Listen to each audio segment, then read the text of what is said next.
বিশ্বনবী বললেন খায়রুকুম মান তাআল্লামাল কুরআন ওয়া আল্লামা, তোমাদের মধ্য থেকে ওই ব্যক্তি আল্লাহর কাছে সবচাইতে বেশি সেরা যে নিজে কোরআন শিখে অন্যরে শিখায়া দেয়। আপনি কোরআন শিখলে আপনি সেরা, আবার আপনি যদি শিখায়া দেন তবেও আপনি সেরা। এজন্য কোরআন শিখানোর চেয়ে শ্রেষ্ঠ কাজ হয় না। আপনি যদি কাউরে শুধু সূরা ফাতিহাটা শিখান, কোন সূরা, ওই লোক যতবার জীবনে সূরা ফাতিহা পড়বে তার একটা পার্সেন্টেজ সওয়াব আমলনামায় আপনার আছে না নাই?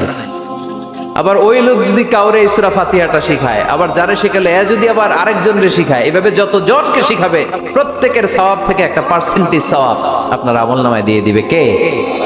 এজন্য কোরআন শিখবো, শিখাবো, শিখবো, শিখাবো।